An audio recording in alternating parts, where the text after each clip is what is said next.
je vais vous parler des différentes matières qu'il y a dans ce bac pro parce que c'est pas la même qu'un autre bac pro professionnel par exemple ou un autre bac général, etc. Donc ensuite je vous ai pris quelques cours sur comment je m'organisais en fait pour mes cours, pour comment apprendre un peu plus facilement, être un peu plus organisée, ce qui n'était pas du tout le cas depuis le début de l'année, mais là j'ai fait un effort pour vous.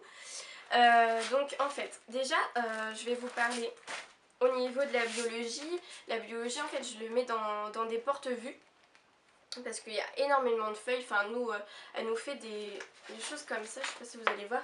En fait elle remplit tout et elle nous laisse des trous, donc ce qui permet à la maison de relire avec une écriture un peu plus... Bon là j'ai pas rangé mes cours, n'est-ce pas? Avec une écriture déjà la nôtre, enfin moi je sais que j'écris très très mal, donc je suis assez contente d'avoir des polycopiés comme ça où c'est bien écrit, où je peux comprendre enfin une écriture. Donc voilà, c'est au niveau de ça. Après les schémas en fait ils sont faits comme ça, donc c'est assez facile. Vous avez plein de schémas, enfin voilà, ça, vraiment tout ça, tout ce truc là, vous devez apprendre par cœur. J'en passe, j'en passe, j'en passe. Et ce qui est censé être un peu plus joyeux, n'est-ce pas? C'est que le CAP, normalement, c'est acquis. Donc, il peut y avoir des questions de CAP dans le bac pro, ce qui est un peu logique parce que normalement, c'est ensuite, là, par exemple, j'ai pour la gestion. Donc, la gestion, en fait, c'est le livre de je sais pas quoi, là. Mais la gestion, c'est plusieurs chapitres comme ça. Donc la gestion c'est pas du tout mon truc parce que je n'aime pas les chiffres non plus. Mais j'essaye de quand même de m'améliorer un petit peu plus, hein, n'est-ce pas? Ensuite la cosméto en fait je la mets dans un cahier, c'est plus facile pour moi parce que je sais qu'on n'écrit pas énormément en cours. C'est plus des feuilles et comme ça je les ai... Enfin j'ai à coller etc. Donc c'est plutôt sympa. Et après donc là j'ai la partie cosméto et quand je retourne j'ai ma partie... technologie des appareils, donc c'est plutôt bien, je sais que j'aime bien fonctionner comme ça. Après pour la pratique du coup j'ai tout ce qui est soins corps, donc voilà j'ai tous mes soins corps ici en fait. J'ai toute l'histoire par exemple d'un modelage, les manœuvres que je dois faire, là c'est pour la réflexologie plantaire, c'est les points où on doit appuyer en fait, donc voilà. Voilà c'est bien, j'ai bien fait ça, enfin on verra. Et voilà. Pour mes cours, un peu comment je m'organise, donc c'est soit des porte-vues, soit des livres, des cahiers. Et j'aime bien fonctionner comme ça. Et ce que je fais souvent, c'est que je prends mon ordi et quand j'ai un peu de temps, style pendant mes vacances ou les choses comme ça, en fait je viens tout taper, souvent mes cours de biologie seulement, à l'ordinateur et ou mes cours de cosméto des fois, et comme ça en fait je les imprime et j'ai plus qu'à relire en fait. Enfin je recopie pas tous mes cours, je recopie vraiment le plus essentiel et ce que je dois vraiment apprendre par cœur, ce que j'ai le plus de mal, donc c'est ce que je fais des fois quand j'ai vraiment le temps.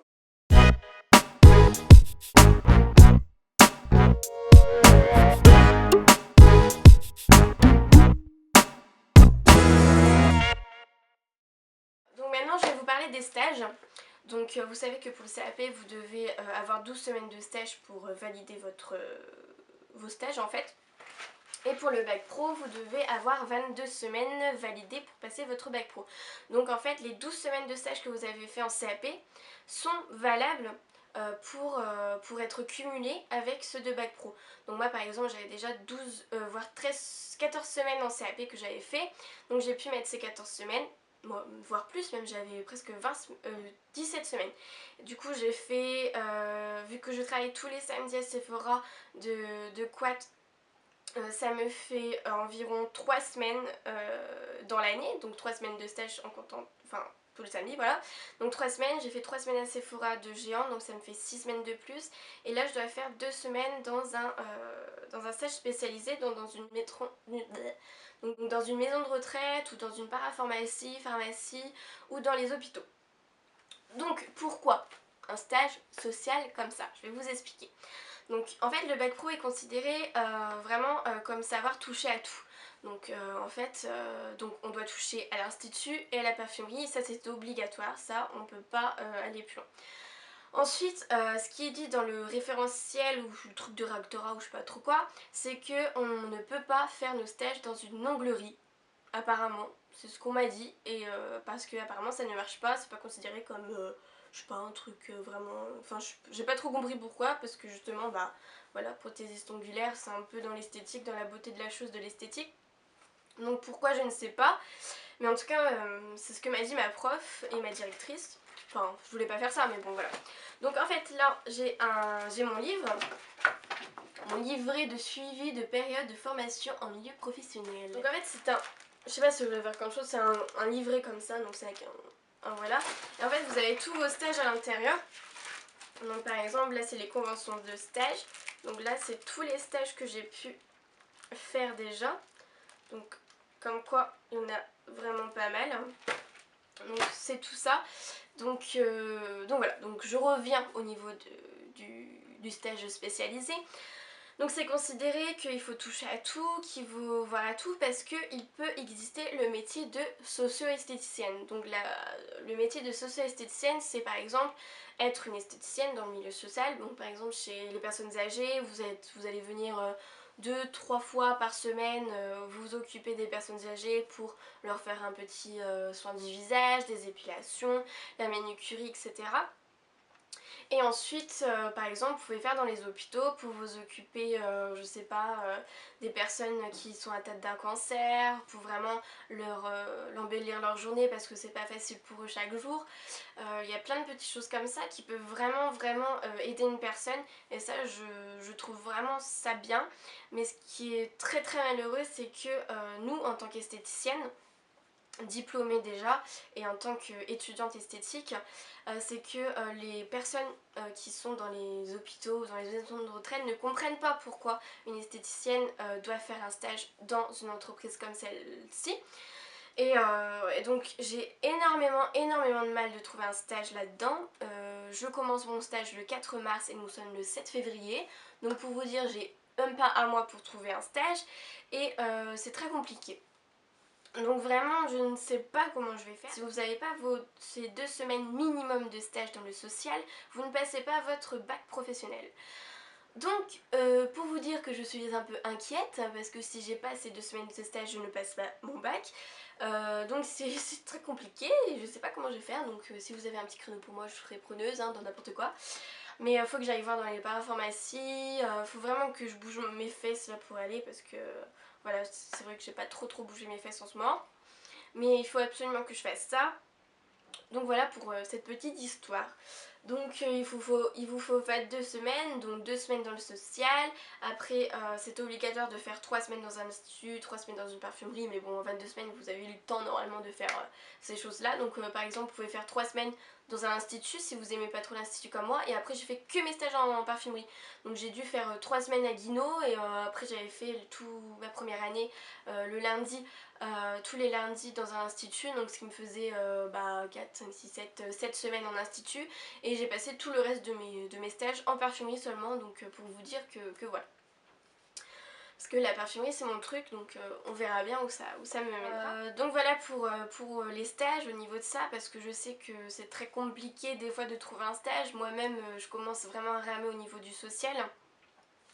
Et petit conseil pour vous préparer un stage, donc préparez vraiment un joli CV, même si vous avez pas forcément des choses à mettre parce que des fois ceux qui sortent de 3ème n'ont rien à mettre à part leur stage de découverte de 2-3 jours qu'ils ont pu effectuer. Et donc voilà, donc vous faites un joli dossier avec une belle photo, votre âge, votre numéro de téléphone, une adresse mail potable avec votre nom de famille, votre prénom, pas du style, je sais pas, Charlou, net, 0391, enfin un truc du genre, enfin je dis n'importe quoi, mais ou XD Charlène, ou non, pas ça quoi. Vraiment une adresse professionnelle où on peut vous contacter parce que des fois il y a des entreprises qui vous contacteront que par mail et non par téléphone. Si vous n'avez pas de réponse, il faut souvent renouveler la chose parce que ils n'ont pas que ça à faire non plus les patrons. Donc faut pas hésiter à chaque fois à renouveler le truc, même si vous les enquiquinez, justement ils vont voir que vous êtes motivé, donc faut vraiment aller à fond. Et surtout une lettre de motivation. Maintenant apparemment, moi c'est ce que j'ai fait et j'ai jamais eu de problème encore, c'est que les lettres de motivation, si vous considérez que vous avez une très moche écriture comme moi, parce que j'écris vraiment très mal, j'ai l'écriture de mon frère, c'est horrible. Et en fait, pour moi, ce qui est mieux, c'est de faire la lettre de motivation par ordinateur. J'ai fait ça pour tous mes stages et je n'ai jamais eu de problème, j'ai toujours été prise à mes stages.